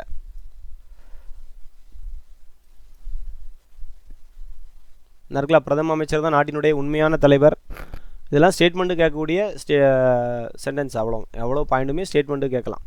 அவர் நாட்டின் முக்கிய செய்தி தொடர்பாளர்னு பார்த்தோம்ல, சீஃப் ஸ்போக் பர்சன் யாருன்னு கேட்டிங்கன்னா பிரைம் மினிஸ்டர். அப்புறம் சர்வதேச மாநாடுகளான காமன்வெல்த், அணிசேரா நாடுகளின் உச்சி மாநாடு, சார்க் நாடுகளின் மாநாடு, அதெல்லாம் இந்தியா நாட்டினுடைய பிரதிநிதியாக யார் போவார்னா பிரதமர் தான் போவாங்க மேக்சிமம். அவர் போக முடியாட்டா வேறு யாராவது அனுப்பி வைப்பாங்க. அப்புறம் இது ஒரு முக்கியமான பாயிண்ட் இங்கே இருக்குது பாருங்கள், அமைச்சரவை குழுன்னு ஒன்று இருக்குல்ல. அந்த அமைச்சரவை குழுவில் இவர் பிரதமர் நினச்சா எல்லாரையும் அமைச்சராக்க முடியாது. அதுக்குன்னு ஒரு பர்சன்டேஜ் வச்சுருக்கிறாங்க, 15%. நல்லா ஞாபகம் வச்சுக்கணும். எத்தனை சதவீதம் பிரதிநிதிகளை தான் அமைச்சராக்க முடியும்னா வரும் 15% உறுப்பினர்கள் மட்டும்தான் அமைச்சராக ஆக்க முடியும். ஏன்னா இந்திய அரசியலமைப்பு சட்டமே வரையறை சொல்லிடுச்சு. ஓகே, அதுக்கு மேலே யாரையும் இவன் என் மச்சான், இவன் என் மகன், இவன் என் மாமா அப்படின்னு சொல்லி என்ன செய்ய முடியாது, அவரெல்லாம் வந்து வரிசையாக என்ன செய்ய முடியாது, ஏற்கனவே இருக்கக்கூடியவங்கள விட கூடுதலாக என்ன செய்ய முடியாது, போஸ்டிங் போட்டுக்கிட்டே இருக்க முடியாது. வரும் 15% தான் என்னதான் இருக்க முடியுமா, உறுப்பினர்களினுடைய எண்ணிக்கையில் 15% தான் அமைச்சராக இருக்க வேண்டும். இதுங்கிறது ஒரு முக்கியமான ஸ்டேட்மெண்ட்டு கொஸ்டின் ஆகும். ஓகேவா, ரைட். அப்புறம் இந்த அமைச்சர்களுக்கு 3 விதமான அமைச்சர்கள் இருக்கிறாங்க நமக்கு. ஒன்று கேபினட் அமைச்சர்கள், ராசாங்க அமைச்சர்கள், ministers of state, cabinet ministers, அப்புறம் டெபுட்டி மினிஸ்டர்ஸ், 3வது ஒரு அமைச்சர் இருப்பாங்க, இணை அமைச்சர். இதெல்லாம் சும்மா ஒரு மாநிலத்தை குளிர் வைக்கிறதுக்கு. சரி, இணை அமைச்சர்களுக்கு ஒரு வேலையும் கிடையாது, சும்மா. ஆனால் கொஞ்சம் ஃபண்டு வரும், அதை அவங்க செலவு பண்ணணும், அந்தந்த மக்களுக்கு செலவு பண்ணணும். அப்போ 3 விதமான அமைச்சர்கள் இருக்கிறாங்க, 3 ரேங்க் இருக்குது. ஓகேவா, ரைட்ஸ். அதில் ஃபஸ்ட் ரேங்கு தான் பவர் கூடின ரேங்க். இவங்க எப்பவும் பிரதமர் கூட தான் இருப்பாங்க. இவங்க நிர்வாகத்தினுடைய மையக்கருவை உருவாக்கும் மூத்த அமைச்சர்களின் முறைசாரா அமைப்பே. முறைசாரானா இவங்க ஒரு முறையே கிடையாது, நினச்சா இவங்க பிரதமருக்கு வீட்டில் போய் இருந்தும் மீட்டிங் போடுவாங்க. ஓகேவா, அப்படிப்பட்ட ஒரு அமைப்பு தான் இந்த கேபினட் ஆகும். இவங்க முக்கியமான பொறுப்புகள்லாம் இவங்ககிட்ட தான் இருக்கும். பாதுகாப்பு, நிதி, வெளியுறவு கொள்கை, உள்துறை, இதெல்லாம் அந்த ராசாங்க அமைச்சர்கள்ட்ட தான் இருக்கும். ஓகேவா, ரைட்ஸ். இல்லை, ராசாங்க அமைச்சர்களில் கேபினட் அமைச்சர்கள், தப்பாக சொல்லிட்டேன் டக்குன்னு. அப்புறம் ராசாங்க அமைச்சர்கள் அப்படின்னு கொஞ்சம் வர வச்சுருப்பாங்க, மினிஸ்டர்ஸ் ஆஃப் ஸ்டேட். இவங்களுக்கு உதவி பண்ணுறதுக்கு, யாருக்கு உதவி பண்ணுறதுக்கு, அவங்க கொடுக்கக்கூடிய வேலைகளை இவங்க செய்வாங்க. இவங்க பொறுப்பு அமைச்சர்களாக மட்டும்தான் செயல்படுவாங்க. அந்த கேபினட் மீட்டிங் நடக்கும்போது இவங்களை அழைப்பு விடுத்தால் மட்டும்தான் இவங்க அதில் பங்கேற்க முடியும். அமைச்சரவை கூட்டத்திலேயே பார்த்துக்கிடுங்க. இவங்க வந்து 2ஆம் தரம் அப்படிங்கும்போது அவங்க கூப்பிட்டா தான் அந்த மீட்டிங்லேயே இவங்க அட்டன் பண்ண முடியும். நேரத்தில் அழைப்பு விடுத்தால் மட்டுமே இவர்கள் அமைச்சரவை கூட்டத்தில் பங்கெடுக்க முடியும். கடைசியாக இருக்கவங்க இணை அமைச்சர்கள். இவங்க என்ன பண்ணுவாங்கன்னா, கேபினட் அமைச்சர்கள் ராசாங்க அமைச்சர்களுக்கு ஒப்படைக்கப்பட்ட கடமைகளை இவர்கள் உதவி தான் செய்வாங்க. 2 டீமுக்கும் ஏதாவது உதவி தேவைன்னா இவங்க உதவி பண்ணுவாங்க, அவ்வளோதான். இது சும்மா ஒரு வெத்து போயிட்டு போஸ்டிங். இணை அமைச்சர்கள், கேபினட், ராசாங்கம், இணை அமைச்சர்கள். ஓகேவா, ரைட். அப்போது நம்ம பிரதமரை பற்றி பார்த்து முடிச்சிட்டோம். ஓகேவா, ஸ்கூல் புக்கில் உள்ளதும் கொஞ்சம் அவுட் சோர்ஸும் பார்த்து முடிச்சிட்டோம். இனிமேல் நீங்கள் கொஞ்சம் தேடி படிக்கணும்னா படிச்சுக்கிடுங்க. ப்ரீவியஸ் இயர் கொஸ்டின்ஸ் படிக்கலாம். இதே பாயிண்ட்டு கூட நீங்கள் நோட் பண்ணி எழுதி எடுத்துக்கலாம். UPSC questions, previous year TNPSC questions, அப்புறம் ஏதாவது நோட்ஸு புக்ஸு சும்மா போடுங்க. நெட்டில் போட்டிங்கன்னா வேறு இன்ஸ்டியூட்டில் உள்ள நோட்ஸ் எல்லாம் கிடைக்கும். அதில் உள்ள பாயிண்ட்ஸ் எல்லாம் கெட் பண்ணி எவ்வளோ பாயிண்ட்ஸ் கேதர் பண்ண முடியுமோ அவ்வளோவும் படிங்க. ஓகேவா, கூடுதலாக படிக்கிறதுனால தப்பு கிடையாது. ஓகேப்பா, அப்போ பிரைம் மினிஸ்டரையும் வைஸ் பிரசிடெண்ட்டையும் நம்ம இன்றைக்கி இந்த வார எக்ஸாமுக்கு கிளியராக பார்த்துட்டோம். நீட்டாக எழுதணும். ஓகேவா, இதுலேருந்து கண்டென்ட்லேருந்து கொஸ்டின் கேட்பேன், ஸ்டேட்மெண்ட்டாக தான் இருக்கும், ஒழுங்காக படிச்சுடுங்க. அப்புறம் இந்த வாரத்துக்கு அடுத்த டாபிக் வந்து ஜாகிரஃபி. ஏன்னா போன வாரம் ஜாகிரஃபி பார்க்கல, அதுக்கு முந்தின வாரம் ஜாகிரஃபியும் பார்க்கல. ஸோ இந்த வார டாப்பிக்கில் வந்து பருவமழை, மன்சூன். ஓகேவா, குயிக்காக பார்த்துடலாம். மொத்தமே எத்தனை பேஜ் தான்? 8 பேஜ் தான் எடுத்து வச்சுருக்கிறேன். இது ஸ்கூல் புக்கில் உள்ள கண்டென்ட் தான். ஓகேவா, வேறு ஒன்றும் இல்லை. ஸ்கூல் புக்கு 9ஆம் கிளாஸ் 10ஆம் கிளாஸ் அப்புறம் 11 12 தெரில, இதுக்குள்ளே உள்ள கண்டென்ட் தான். ஓகேவா, நீங்கள் ஸ்கூல் புக்கு இருந்துச்சுன்னா ஜஸ்ட் எடுத்து ரீட் பண்ணால் போதும். இல்லைன்னா நம்ம பாயிண்ட் அவ்வளோ பார்த்தாலே போதும். ஒருக்கா நாளைக்கு ஒரு நாள் தான் டைம் இருக்குது, அதனால் நீட்டாக அந்த பாயிண்ட்டை திருப்பி ஒருக்கா பார்த்துட்டிங்கன்னா போதும். மீதி இன்னும் கம்ப்ளீட் ஆகலைப்பா, இது இன்னும் கம்ப்ளீட் ஆகலை. 8 பேஜ் தான் கம்ப்ளீட் பண்ணியிருக்கோம், இன்னும் ஒரு 20 பேஜ்கிட்ட இருக்குது. ஸோ இந்த வாரம் இவ்வளோ தான் நீங்கள் உங்களால் படிக்க முடியும். ரைட். அப்போ மன்சூன் இது எந்த வார்த்தையிலேருந்து பெறப்பட்டதுன்னு கேட்பாங்க. மௌசீம் என்கிற அரபு சொல்லிலிருந்து பெறப்பட்டது மன்சூன். இதனுடைய பொருள் வந்து பருவ காலம். ஓகேவா, the word monsoon has been derived from the Arabic word mausim which means season. ஓகேவா, which means season. ஓகேவா, ரைட்.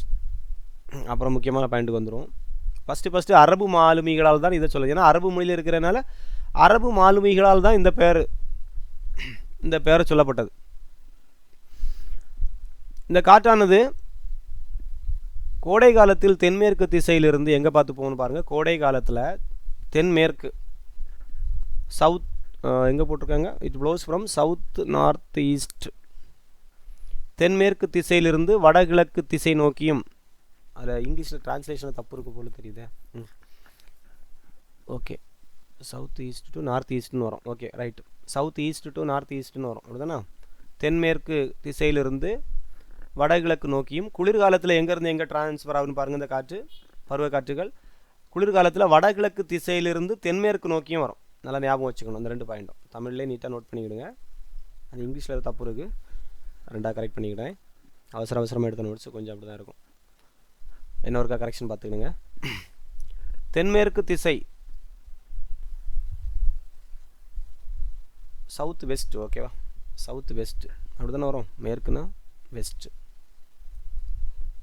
சவுத் வெஸ்ட்லேருந்து வடகிழக்கு நார்த் ஈஸ்ட், ஓகேவா? Right, correct. அப்புறம் குளிர்காலத்தில் எங்கேருந்து வரும்? குளிர்காலத்தில் ஒரு வடையை சாப்பிட்டா நல்லாயிருக்கும், ஞாபகம் வச்சுருங்க. அப்போ குளிர்காலத்தில் வடகிழக்கு திசையிலிருந்து எங்கே பார்த்து வரும்? தென்மேற்கு நோக்கி வரும், அப்படி ஞாபகம் வச்சுருங்க. அப்படியே மாற்றி போட்டால் போதும். கோடை காலத்தில் அப்படியே மாற்றி போட்டுருங்க. ஃபஸ்ட்டு குளிர்காலத்தை ஞாபகம் வச்சுருங்க. குளிர்காலத்தில் நடுங்கிட்டு இருக்கும்போது ஒரு வடையும் காஃபியும் குடிங்க அப்படின்னு ஞாபகம் வச்சுங்கன்னா வடகிழக்கு திசையிலேருந்து தென்மேற்காக பாயும் அப்படின்னு ஞாபகம் வச்சுருங்க. அப்படியே கோடை காலத்தில் மாற்றி அடிச்சிட்டா போதும். தென்மேற்கு திசையிலிருந்து வடகிழக்கு நோக்கியும் இந்த காற்றானது பயணம் செய்கிறது. அப்புறம் இயங்கு கோட்பாடுன்னு ஒரு கோட்பாடு இருக்குது. சூரியனுடைய நிலைக்கு ஏற்ப வளிமண்டல அழுத்தங்கள் நமக்கு தெரியும், மாறும்னு தெரியும். அப்படி தான் சூரியன் நகர்ந்துக்கிட்டே இருக்கும்.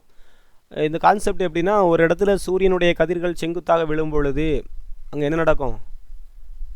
ஹீட் அதிகமாகும் போது வாயுக்கள் என்ன செய்யும்? வெப்பத்தினால் என்ன செய்யும்? விரிவடையும்னு பார்த்துருப்பீங்க. வாயுக்கள் வெப்பத்தினால் விரிவடையும் பொழுது அழுத்தம் குறைகிறது. அந்த இடத்துல அழுத்தம் குறைகிறதுன்னு வரும். அழுத்தம் குறையும் பொழுது அழுத்தம் மிகுந்த பகுதியிலிருந்து அழுத்தம் குறைந்த பகுதிக்கு என்ன வரும்?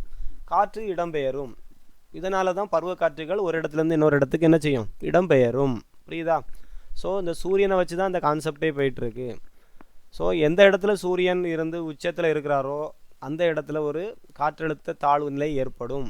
அதை நிறைவு செய்வதற்காக இன்னொரு அழுத்தம் மிகுந்த பகுதியிலிருந்து அழுத்தம் குறைந்த பகுதிக்கானது காற்று வந்து என்ன செய்யும்? நகரத் தொடங்கும். அந்த நேரத்தில் தான் அந்த காற்று வந்து ஈரக்காற்றாக இருந்தால் என்ன செய்யும்? அந்த இடங்களில் போகும்போது குளிர்வீச்சு குளிரடையும் பொழுது என்ன செய்யும்? மழையாக பொழியும். ஓகேவா? ரைட். பாருங்கள், உதாரணத்துக்கு வடகோள உச்ச கோடையில், வடகோளத்தில் உச்ச கோடை இருக்கும் பொழுது சூரியன் செங்குத்து கதிர்கள் அந்த கடகரைகள் அதிகமாக விழுந்துகிட்டே இருக்கும் வடபகுதியில். இதனால் அனைத்து வளி அழுத்தம் மற்றும் காற்று மண்டலங்கள் எங்கே நோக்கி தான் வரும்? அந்த இடத்துல ஒரு அழுத்தம் வேறுபாடு ஏற்படும் சொன்னோம்ல. எல்லா காற்றும் எங்கே நோக்கி நகரும்? அந்த வடபகுதியை நோக்கி நகருகிறது. இந்த சமயத்தில் அயன குவி மண்டலம் ITZ CZன்னு சொல்லுவாங்க.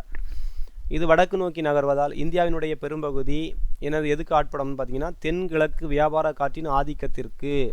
தென்கிழக்கு எல்லாம் வடபகுதியை நோக்கி நகரும் பொழுது அப்படி ஒரு சுழற்சி ஏற்படுகிறது. தென்கிழக்கு சைட்லேருந்து வியாபார காற்றின் ஆதிக்கத்திற்கு நமது இந்தியா உள்ளாகிறதுன்னு கொடுத்துருக்குறாங்க. சரியா? இதை நீங்கள் ஒரு எப்படி பார்த்தா புரியும்னு தெரிஞ்சுன்னா யூடியூப்பில் போய் இந்த இதை போட்டு பாருங்கள். அந்த ஒரு அனிமேஷன் மாதிரி போட்டு காணிப்பாங்க. அந்த அனிமேஷன் பார்த்தீங்கன்னா உங்களுக்கு நல்ல கான்செப்ட் ஈஸியாக புரியும். ஓகேவா? ரைட். நான் இப்போ சொன்னால் உங்களுக்கு ஒன்றும் புரிய போகிறதில்ல. அதே மாதிரி பூமத்திய ரேகையை கடக்கக்கூடிய போது புவியில் ஒரு சுழற்சி ஏற்படும். கொரிலியாசிஸ் விசைன்னு சொல்லுவாங்க. அந்த பூமி வந்து சுழற்சி அடையும் பொழுது நடுவரை கோட்டில் அது போகும்போது அதனுடைய திசை மாற்றப்படும். அந்த திசை மாற்றப்படும் பொழுது அதனுடைய டைரக்ஷன் மாறி வடகிழக்கு நோக்கி வீசுகிறது. இது தென்மேற்கிலிருந்து வடகிழக்கு நோக்கி வீசுவதனால இதுக்கு என்ன வைக்கிறாங்கன்னா தென்மேற்கு பருவக்காற்று. தெற்கு சைடில் இருந்து வடகிழக்கு நோக்கி வீசுகிறது. நான் சொல்கிறது ஒன்றுமே புரியாத மாதிரி இருக்கும். ஜஸ்ட் ஒரு அனிமேஷன் பாருங்கள், புரிஞ்சிடும். இல்லைனா ஒரு மேப்பை எடுத்து வச்சு பாருங்கள், ஸ்கூல் புக்கில் மேப் கொடுத்துருப்பாங்க. அப்போ நான் பூமத்திய ரேகைக்கு கடக்கும் பொழுது பூமியினுடைய சுழற்சியினுடைய இதனால் காற்று எங்கேருந்து எங்கே பார்த்து ஓடுதுன்னு பார்த்தீங்கன்னா வடகிழக்கு நோக்கி வீசுகிறது. வடகிழக்கு நோக்கி போகக்கூடிய காற்றானது எங்கேருந்து வரணும்? தென்மேற்கிலிருந்து வீசணும். அப்போ தான் அது வடகிழக்கு நோக்கி போகும். தெற்கு சைட்லேருந்து மேற்கு சைடு, அதாவது நம்ம அரபிய கடல் இருக்குல்ல அந்த சைட்லேருந்து கிழக்கு நோக்கி வீசணும். ரைட்டா? இதுதான் தென்மேற்கு பருவக்காற்றாக மாறும். நீங்கள் மேப்பில் பார்த்தா தெரியும் டைரெக்ஷன் எங்கேருந்து எங்கே போகணும். அதே மாதிரி இது கோடை காலத்தில் வடபகுதி. அப்புறம் குளிர் பருவத்தில் வளி அழுத்தம் காற்று மண்டலங்கள் எங்கே பார்த்து அப்படியே மாறி நகரம். சரியா? குளிர் பருவத்தில் எங்கே நோக்கி நகரம்? வடபகுதியில் இருக்கக்கூடிய அந்த குளிர்ந்த காற்றானது தென்பகுதியை நோக்கி நகரும். அதனால் அங்கேருந்து காற்று இங்கே வரனால அதுக்கு என்ன பேர்? வடகிழக்கு பருவக்காற்று. புரியுதா? இப்போ சிம்பிளாக சொல்கிறேன்.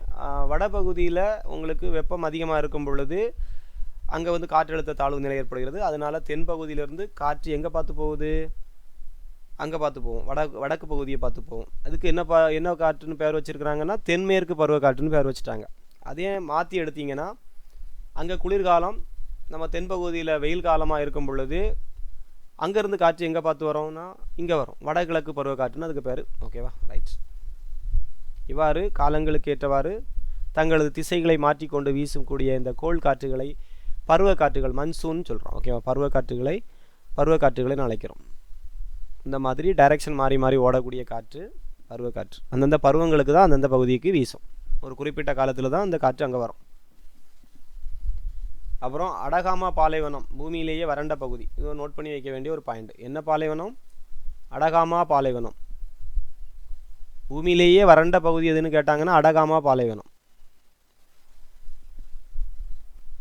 Atacama desert is the desert place on the earth. ஓகேவா? அப்புறம் இது நல்லா கண்டிப்பாக தெரிஞ்சு ஆகணும்ப்பா. வானிலையினுடைய 4 பருவங்கள் இருக்குது.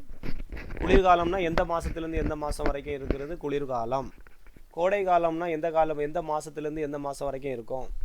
தென்மேற்கு பருவக்காற்று வீசக்கூடிய காலம் அல்லது தென்மேற்கு பருவக்காற்றில் தான் மழை பெய்யும்னு சொல்லுவாங்க. அந்த காலம் எதுலேருந்து எது வரைக்கும் இருக்கும் அப்படின்னு படிக்கணும். ஃபஸ்ட்டு குளிர்காலத்தை எடுத்தீங்கன்னா ஜனவரிலேருந்து பிப்ரவரி முதல்ல தொடங்கிடுங்க. குளிர் ஜனவரினாலே குளிராக இருக்கும். ஜனவரி டு பிப்ரவரி. நமக்கு தெரியும் ஸ்கூலுக்கு கோடை விடுமுறை விடுவாங்க. மார்ச் ஸ்டார்ட் ஆயிரும். மார்ச்சில் ஏப்ரல் மே வரைக்கும் என்னது தான் கோடை காலம் தான். அதனால தான் லீவ் விட்றாங்க ஏப்ரல் மே. அப்புறம் தென்மேற்கு பருவக்காற்றுங்கிறது உடனே உங்களுக்கு தெரியும். அந்த மே மாதம் முடிஞ்ச உடனே நமக்கு என்ன பெய்யும்? மழை பெய்யும். அதான் தென்மேற்கு பருவக்காற்று. ஜூன் முதல் செப்டம்பர் வரைக்கும். June, July, August, September. உங்களுக்கு மொதல் 4 மாதத்தில் காலாண்டு எக்ஸாம் வரும் ஸ்கூலில். ஓகேவா? ஜூன், ஜூலை, ஆகஸ்ட், செப்டம்பர் 4 மாதம் ஞாபகம் வச்சுருங்க. அந்த 4 மாதமும் உங்களுக்கு காலாண்டு பரீட்சை முடிகிறது வரைக்கும் மழை. செப்டம்பர் வரைக்கும் மழை. அப்புறம் வடகிழக்கு பருவக்காற்றுங்கிறது அப்புறம் அடுத்து ஸ்டார்ட் ஆகும். அது பின்னடையும் பருவக்காற்றாக திரும்பி வரும். தென்மேற்கு பருவக்காற்று தான் அங்கே போனது திரும்பி வரும். அது வடகிழக்கு பருவக்காற்றுன்னு சொல்லுவாங்க. அது அக்டோபர்லேருந்து டிசம்பர் வரைக்கும். இப்போ உங்களுக்கு அந்த ஒரு சைக்கிள் ஸ்டார்ட் ஆகிட்டு பார்த்தீங்களா? சைக்கிள் கரெக்டாக வருது. ஜனவரியில் தொடங்கி டிசம்பரில் போய் முடிஞ்சாச்சு. அப்போ நல்லா ஞாபகம் வச்சுக்கணும். குளிர்காலம்னா 2 மாதம், ஜனவரி பிப்ரவரி. கோடை காலம் உங்களுக்கு மார்ச், ஏப்ரல், மே 3 மாதம். வரிசையாக வரும் பாருங்கள். 2, 3, 4. தென்மேற்கு பருவக்காற்று காலம் அல்லது மழை காலம்னு பார்த்தீங்கன்னா ஜூன் மாதத்துலேருந்து செப்டம்பர் வரைக்கும் 4 மாதம். அப்புறம் வடகிழக்கு பருவக்காற்றுங்கிறது அக்டோபர், நவம்பர், டிசம்பர் 3 மாதம். ஓகேவா? ரைட். இந்த சைக்கிள் அப்படியே ஒரு சைக்கிளாக கம்ப்ளீட் ஆகுது. படிச்சுக்கிடுங்க. ஓகேவா? அடுத்தது 3வது பேஜ். இந்த இருக்குது மேப் இருக்குது பாருங்கள். இது அரேபியன் சி. இது பே ஆஃப் பெங்கால்னு உங்களுக்கு தெரியும். தென்மேற்கு பருவக்காற்று என்ன சொன்னேன்? வடபகுதியில் அழுத்தம் அதிகமாக இருக்குது. இந்த பகுதியில் அழுத்தம் அதிகமாக இருக்குது. காற்றெல்லாம் எங்கே பார்த்து ஓடும்? வடபகுதியை நோக்கி போகும்னு சொன்னேன். பூமியினுடைய சுழற்சி ஏற்படும் பொழுது இந்த போகக்கூடிய காற்று என்ன செய்யுதுன்னா அப்படியே உள்ளே பார்த்து திரும்பும். டைரக்ஷன்ஸ் சேஞ்ச் ஆகும். நடுவரைக்கோடு தாண்டி போகும்போது இந்த மாதிரி ஒரு ரொட்டேஷனில் மாறுது. அதனால தான் இங்கே ரொட்டேஷன் வர்றது. ஸோ இந்த பகுதிகள்லாம் எங்கே பார்த்து போகுது? வடபகுதியை பார்த்து போகுது. ரைட். அடுத்தது தென்மேற்கு பருவக்காற்றை பற்றி பார்க்குறோம். இது நான் சொன்ன மாதிரி ஜூன் மாதம் முதல் வாரத்திலே தொடங்கிறோம். இந்தியாவினுடைய தென்பகுதியில் தொடங்கி அப்படியே கொஞ்சம் கொஞ்சமாக நான் நகர்ந்து போகுது பாருங்கள். இங்கே தொடங்குனது ஜூன் மாதத்தில் தொடக்கத்தில் தொடங்கிறோம். அப்படி இந்த கொங்கண கடற்கரைனா இந்த ரீஜியன் வரும். இந்த கொங்கண கடற்கரையை நோக்கி போயிட்டே இருக்குது. எப்போ போய் சேருதான்? ஜூன் 2வது வாரத்தில் இங்கே போயிடும். 2வது வாரத்தில் இங்கே போயிடும். அப்புறம் ஜூலை 15ங்கிறது பாதி மாதம் ஆகுது. இந்தியா மேலே ஃபுல்லாக போயிடும் மழை. சரியா? அனைத்து இந்திய பகுதிகளுக்கும் அந்த காற்று நகர்ந்து கொண்டே போகுது. அது போகிற இடம்லாம் என்னது? மழை. ரைட். அதுதான் தென்மேற்கு பருவக்காற்று. அப்புறம் இந்த டைமில் தான் எல் நீலோங்கிறது கேள்விப்பட்டிருப்பீங்க. எல் நீலோனா என்னது? சூரியல் புயல்னால் வரக்கூடியது எல் நீலோ. தென்மேற்கு பருவக்காற்றில் இது தாக்கத்தை ஏற்படுத்தும். சரியா? ஒன்றில் நல்லா மழை பெய்யும், இல்லைனா மழை பெய்யாமல் போயிடும் இந்த எல் நீலோ வாரதுனால. ஓகேவா? ரைட். இந்த தென்மேற்கு பருவக்காற்று தொடங்குவதற்கு முன்னாடி வட இந்தியாவில் வெப்பநிலை எப்படி இருக்குன்னா நல்லா ஹீட்டாக இருக்கும். 46 டிகிரி செல்சியஸ் வரைக்கும் இருக்குமா இருக்குது. அப்போ தான் காற்று இங்கேருந்து அங்கே மூவ் ஆகி போகும். ஞாபகம் வச்சுருங்க. இந்த பாயிண்ட்டை ஞாபகம் வச்சுருங்க. கான்செப்ட் புரிஞ்சில? நல்லா சூடானா அந்த இடத்த சூட்டை தணிக்கைக்கு காற்று போகும். அப்படியே படித்து வச்சுக்கிடுங்க. இப்போ 46 டிகிரி செல்சியஸ் வரை எங்கள் டெம்பரேச்சர் இன்க்ரீஸ் ஆகும். அந்த டைமில் தான் பருவமழை வெடிப்பு. வெப்பம் அதிகரிக்க அதிகரிக்க மழை அதிகரிக்க வாய்ப்பு இருக்குது. ஸோ அந்த டைமில் தான் பருவமழை வெடிப்பு. நல்ல இடி மின்னலுடன் மழை பெய்யக்கூடியது இந்த தென்மேற்கு பருவக்காற்று டைமில் தான். நல்ல ஞாபகம் வச்சுருங்க. டைம் நெருங்கிட்டு சீக்கிரம். அப்புறம் இந்த காற்று பாருங்கள் 2 கிளை பிரியும். தென்முனையை அடையும் பொழுது நம்ம பார்த்தோம். ஒன்று வங்காள விரிகுடா கிளை, இன்னொன்று என்னது? அரேபியன் கிளை. அப்படி 2 கிளையாக பிரிஞ்சு இந்தியாவை சுற்றி கவர் அட்டாக் பண்ணுது. ஆனால் நடுப்பகுதியில் என்ன இருக்காது? மழை இருக்காது. ஏன்னா இங்கே ஒரு 2 மலை இருக்கும். இந்த சைடில் ஒரு மேற்கு தொடர்ச்சி மலை, இங்கே ஒரு கிழக்கு தொடர்ச்சி மலை இருக்கிறதுனால அந்த மலையை கடந்து இந்த மலை மேகம் உள்பகுதிகளுக்கு பெய்கிடாது. ரைட்டா? அப்புறம் 2 கிளை பார்த்தோம். ஒன்று அரபிக்கடல் கிளை, இன்னொன்று வந்து வங்காள விரிகுடா கிளை அப்படி ரெண்டாக போகும். ரைட், இதெல்லாம் ஸ்கூல்லேயே படிச்சிருப்பீங்க மேப் வரையும் பொழுது. சரி, இந்த தென்மேற்கு பருவக்காற்றினுடைய அரபிக்கடல் கிளை மேற்கு தொடர்ச்சி மலையில் நான் சொன்னோம்ல, மேற்கு சரிவுகளில் மோதம்பி. இந்த சைடில் மலை இருக்குதுன்னு வச்சுருங்க, இந்த சைடெல்லாம் மோதி இந்த சைடு தான் நல்லா மழையாக இருக்குமே தவிர இந்த சைடு மழை இருக்காது. ரைட், அதனால் நீங்கள் வாசித்து பார்த்துடுங்க. அதே மாதிரி ஆரவல்லி மலைத்தொடர்னு ஒரு ரீஜன் வரும். அது எங்கே இருக்குன்னா என்ன இருக்குது பாருங்கள், இதில் வரும் ஆரவல்லி ரீஜன் இப்படியே வரும். ஸோ அதுக்கு இணையாகவே இருக்கிறதுனால என்ன செய்யணும்னா அப்படியே மழை பெய்யும். அதை இது வந்து தடுத்தே நிறுத்தாது. ஸோ அப்படியே மழை தடுத்தால் தான் அந்த மேகம் அதில் நிற்கும், நின்னால் தான் அதில் மழை பெய்யும். அதுக்கு இணையாக இருக்கிறதுனால ராஜஸ்தானில் மழை இல்லை. அப்படியே இந்த மலை மேகம் எங்கே பார்த்து போகும், இமயமலை நோக்கி போயிடும். சரி, ஆரவல்லி மலை இருக்கிறதுனால ஒரு பிரயோஜனம் இல்லை. இணையாக அமைந்துள்ளதால் ராஜஸ்தான் மற்றும் வட இந்தியாவின் மேற்கு பகுதிக்கு மழை பொழிவு கிடையாது. அதனால அது பாலைவனமாக இருக்குது. காற்று மோதும் பக்கம், காற்று மோதா பக்கம், மலை மறைவு பிரதேசம், இதெல்லாம் ஈஸி தான், ஒன்றும் கிடையாது. மோதக்கூடிய பக்கத்தில் எப்போவுமே நல்ல மழையாக இருக்கும், அதிக மழையை பெறக்கூடிய பகுதி. காற்று மோதா பக்கத்தில் என்ன நடக்கும், மலையினுடைய மறுபக்க சரிவாக இருக்கும். நான் படமே போட்டு கொடுத்துருக்காங்க. மோதும் பக்கம், மோதாது பக்கம், மேற்கு தொடர்ச்சி மலைக்கு இந்த சைடும் இந்த சைடும். ஒரு சைடு மும்பை இருக்குது, இன்னொரு சைடில் பூனே இருக்குது. புரியுதா? மோதா பக்கத்தில் மழை இருக்காது. ரொம்ப மலையினுடைய மறுபக்க சரிவு காற்று திசைக்கு மறைவாக உள்ளதால் அதனை காற்று மோதா பக்கம் சொல்கிறோம். மலை மறைவு பகுதின்னு ஒன்று சொல்லுவாங்க. கொஞ்சம் போல மழை பெய்யும். மலை மறைவு பகுதி எனப்படுவது மலையினுடைய காற்று மோதா பகுதியில் உள்ள மிக குறைந்த மழை பெறக்கூடிய பகுதி தான் மலை மறைவு பகுதின்னு சொல்லுவாங்க.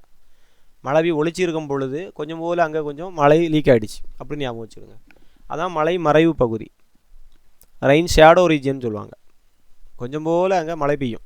அது அந்த மலையில் மோதி நிற்கும் பொழுது கொஞ்சம் போல் அந்த சைடில் மழை ஈரப்பதம் பெய்யுது, அப்படி அதை வந்து மலை மறைவு பகுதின்னு சொல்லுவாங்க. மலை மோத பக்கத்தில் வந்து பார்த்திங்கன்னா அப்ராக்சிமேட்லியே ஒரு 150 சென்டிமீட்டருக்கு மேலே மழை பெய்யும். அந்த சைடில் பார்த்திங்கன்னா வர 50 டிகிரி செல்சியஸுக்கு தான் மழை பெய்யும். அந்த பூனே சைட்லலாம் சரியா 50 சென்டிமீட்டருக்கு தான் மழை பெய்யும். இங்கே 150 சென்டிமீட்ரு, இது 3 பங்குனா அது 1 பங்கு தான் மழை அங்கே பெய்யும். ரைட்டா? அப்போ இது வரைக்கும் பார்த்தது வந்து என்ன கிளை பார்த்தீங்கன்னா அரபிக்கடல் கிளை பார்த்தீங்க. அடுத்தது வங்காள விரிகுடா கிளை. இது எங்கே இருக்குன்னா வங்காள விரிகுடாங்கிறது பே ஆஃப் பெங்கால் வந்து கிழக்கு சைடில் இருக்கும். அப்போ கிழக்கு தொடர்ச்சி மலைகள் அதை தடுக்கணும். ஓகேவா? இந்த வங்காள விரிகுடா கிளை எங்கே பார்த்து ஓடுன்னு பாருங்கள் மேப்பில் என்ன இருக்குது. வங்காள விரிகுடா கிளை எங்கேருந்து கடலுக்குள்ளேருந்து இந்தியாவினுடைய உள்பகுதியை நோக்கி ட்ராவல் பண்ணுது. அப்படியே பார்த்தீங்கன்னா இந்த மேற்கு வங்காளம், அப்புறம் அந்த பகுதிக்கு உள்ளால் வருது, அப்புறம் அந்த கொஞ்சம் சத்தீஸ்கர், ராஜஸ்தான், அந்த அவர் என்னது ஜார்க்கண்டு, இந்த மாதிரி பகுதிகளுக்குள்ளால் பைய நுழைஞ்சி பைய மேலே பார்த்து போகுது. ரைட், அதில் கொடுத்துருப்பாங்க. காற்று இங்கே வாங்க பே ஆஃப் பெங்கால் இந்தியாவினுடைய மற்றும் மியான்மரை நோக்கி வீசும். கொஞ்சம் காற்று இங்கேயும் பார்த்துப்போம். மியான்மர் எங்கே இருக்குதுன்னு தெரியுங்களா? மேப்பில் இந்த சைடு இருக்குது, என்ன இருக்குது மியான்மர் பகுதிக்கு உள்ளேயும் வரையும். ஓகேவா? ரைட்.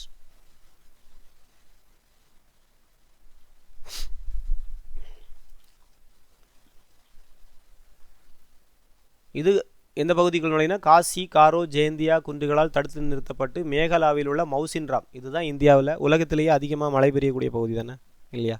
இந்தியாவில் சாரி மவுசின்ராம்ங்கிற ஒரு பகுதியில் அதிகமாக மழை பெய்யக்கூடிய பகுதின்னு சொல்லுவாங்க. இங்கே அதிகமான மழை பொழிவதற்கு காரணமே இந்த 3 மலைகள் காசி, காரோ, ஜெயந்தியா குன்றுகளால் இங்கேருந்து போகக்கூடிய அந்த வங்காள விரிகுடா கிளையில் போகக்கூடிய மேகத்தை தடுத்து நிறுத்தி இந்த மேகலாங்கிற ஒரு பகுதியில் அதிகமான மழை பொழிவு மவுசின்ராம் 1100 எவ்வளோ கொடுத்துருப்பாங்க சரியா சென்டிமீட்டர் மழை பெய்யும். அப்புறம் இந்த காற்று பின்னடையும் காற்றாக திரும்பி எங்கே பார்த்து வரோம்னா மேற்கு நோக்கி வரும். பின்னடையும் காற்றாக மேற்கு நோக்கி வருகிறது. அப்போ மழையினுடைய அளவு குறைஞ்சிக்கிட்டே இருக்கும். ஏன்னா கொண்டு போன மேகத்தில் அவ்வளோ கக்கி தள்ளியாச்சு, கொஞ்சம் போல தான் இருக்குது அந்த மேகத்தில் ஈரப்பதம். அது நகரும் பொழுது மழை பொழிவின் அளவு குறைந்து கொண்டே செல்கிறது. இந்தியாவினுடைய ஒட்டுமொத்த மழைப்பொழிவில் 75% தென்மேற்கு பருவக்காற்று தான் ஃபில் பண்ணக்கூடியது. ஓகேவா? இந்தியாவினுடைய ஒட்டுமொத்த மழைப்பொழிவு எடுத்து பார்த்தீங்கன்னா அதில் கேட்பாங்க, இது ஒன்வேர்டு, முக்கியமான ஒன்வேர்டு. 75% மழைப்பொழிவை கொடுக்கக்கூடிய பருவக்காற்று எதுன்னு பார்த்தீங்கன்னா தென்மேற்கு பருவக்காற்று. ஓகேவா? தமிழ்நாடு மலை மறைவு பகுதியில் அமைந்துள்ளதால் இந்த மழையினால் நமக்கு பெரிய அளவில் பிரயோஜனம் கிடையாது. நமக்கு அந்த நேரம் மழையே பெய்யாது. நமக்கு. ஏன்னா கேரளாவுக்கு நல்ல மழை பெய்யும். அந்த மேற்கு தொடர்ச்சி மலை இருக்கக்கூடிய கடலுக்கும் அந்த மேற்கு தொடர்ச்சி மலைக்கும் இடைப்பட்ட பகுதிகளுக்கு நல்ல மழை இருக்கும். அந்த மலையை சூழ்ந்து இருக்கக்கூடிய சில பகுதிகளுக்கும் மழை இருக்கும். உள்பகுதி நடுப்பகுதிக்கெல்லாம் மழையே இருக்காது. எந்த பருவத்தில்? தென்மேற்கு பருவக்காட்டத்தில் தமிழ்நாட்டுக்கு வேஸ்ட், மழையே இருக்காது. ஆந்திராவுக்கும் இருக்காது. ஓகேவா? நமக்கு வடகிழக்கு பருவக்காற்று தான் நல்ல மழையை கொடுக்கக்கூடியது. வடகிழக்கு பருவக்காற்று லாஸ்ட் பேஜுக்கு முந்தின பேஜ் வந்துட்டு இப்போ முடிச்சிடலாம். அப்போ அந்த வடகிழக்கு பருவக்காற்று காலம் அல்லது பின்னடையும் பருவக்காற்று காலம், அதாவது தென்மேற்கு பருவக்காற்று பின்னடைகிறது. பின்னடைந்து திரும்பி ரிட்டன் அடித்து யூட்டான் போட்டு இங்கே வருது. அது செப்டம்பர் மாத இறுதியில் அடுத்த மண்டலமானது எங்கே போகிறோம்னா தெற்கு நோக்கி வரோம். நம்ம ஹீட் வந்து எங்கே மாறி மூவ் ஆகுது? தெற்கு சைடு ஹீட் ஆகும்போது போன காற்று அப்படியே திரும்பி எங்கே பார்த்து வர போகுது? தெற்கு சைடு நோக்கி வரப்போகுது. அப்போ தென்மேற்கு பருவக்காற்று எதாக மாறுது? பின்னடையும் பருவக்காற்றாக பேக் அடிக்குது. சரியா? பருவக்காற்றாக நிலப்பகுதியிலிருந்து வங்காள விரிகுடா கடலை நோக்கி வீசுகிறது. அப்படியே கடலை பார்த்து போயிட்டுருக்க நேரம் ஒரு கொரியாலிசிஸ் விசைன்னு ஒன்று சொல்லியிருக்கோம்ல, பூமியினுடைய சுழற்சியின் காரணமாக அது வந்து காற்றினுடைய டைரெக்ஷனை திருப்பி விட்டுரும். திருப்பி விட்டோன்னா அது நேராக எங்கே பார்த்து வரும் பாருங்கள் மேப்பில். இங்கே பார்த்து போய் கடலுக்குள்ளே போனதை அப்படியே திருப்பி விட்டோன்னா அதோட டைரெக்ஷன் அப்படியே சேஞ்ச் ஆகி எங்கே பார்த்து வரும்னா கடற்கரை சைடோடு உள்ளே வரும். கடற்கரை சைடோடு உள்ளே வரும் பொழுது இங்கே ஒரு இந்த இதுதான் அடிக்கடி நமக்கு என்ன சொல்லுவாங்க, புயல், காற்றழுத்த தாழ்வு மண்டலம் எல்லாம் இந்த டைமில் தான் இங்கே தான் ஏற்படும். தெற்கு சைடில் தான் ஏற்படும். சரி, இங்கே தான் வெப்பம் அதிகமாக இருக்கும். இந்த வெப்பத்தினுடைய தாக்கத்தினால இங்கே மழையினுடைய மேகங்கள்லாம் இங்கே பார்த்து ஓடி வரும். இங்கே வரும் பொழுது நமக்கு ஒரு புயல் உருப்படலாம், அல்லது இந்த வெப்பத்தினால் ஏற்படக்கூடிய ஒரு மழை இங்கே உருவாக்கப்படுகிறது. அதான் வடகிழக்கு பருவக்காற்று. எதுக்கெல்லாம்? கேரளா, ஆந்திரா, தமிழ்நாடு, தென் கர்நாடகாவின் உட்பகுதிக்கு எங்கெல்லாம் உட்பகுதி முந்தி மழை பெய்யலையோ அந்த பகுதியினுடைய உட்பகுதிக்கெல்லாம் நல்ல மழை கொடுக்கும். இதனுடைய இந்தியாவினுடைய மொத்த மழை பொழிவில் சுமார் 35% நம்ம வந்து வாங்கிக்கிறோம். சரியா? ரைட். வங்கக்கடலில் உருவாகக்கூடிய புயலால் தமிழ்நாட்டின் பல பகுதிகள், ஆந்திரா, கர்நாடகத்தின் சில பகுதிகளில் மழையை பெறுகிறது. அப்போ தமிழ்நாட்டுக்கு மழை தரக்கூடியது கேட்டிருக்காங்க. என்ன பருவக்காற்றுன்னு கேட்டாங்கன்னா, அதிகமான மழை பொழிவை தரக்கூடியது தமிழ்நாட்டுக்குன்னு கேட்டாங்கன்னா வடகிழக்கு பருவக்காற்று. ஓகேவா? இந்தியா முழுமைக்கும் அதிகமான மழை பொழிவை கொடுக்கக்கூடியதுன்னு கேட்டாச்சுன்னா தென்மேற்கு பருவக்காற்று. ஏன்னா 75% மழை பொழிவை கொடுக்கக்கூடியதுன்னு கேட்டிங்கன்னா தென்மேற்கு பருவக்காற்று. 35% மழை பொழிவை கொடுக்கக்கூடியதுன்னு கேட்டிங்கன்னா இந்த வடகிழக்கு பருவக்காற்று. ரைட். உலகிலேயே மிக அதிக அளவு மழை பெறக்கூடிய பகுதி தான் அந்த மவுண்ட் சின்ராம்னு ஒரு பகுதி. இந்தியாவிலையும் அதிகமான மழை பெறக்கூடிய பகுதி தான். உலக அளவில் கம்பேர் பண்ணும்போதும் அதிகமான மழை பெய்யக்கூடிய பகுதி இந்த மவுண்ட் சின்ராம். எங்கே இருக்குன்னா மேகலாவில் 1141 சென்டிமீட்டர் மழை பெய்யுமா. ரொம்ப முக்கியமான பாயிண்ட்.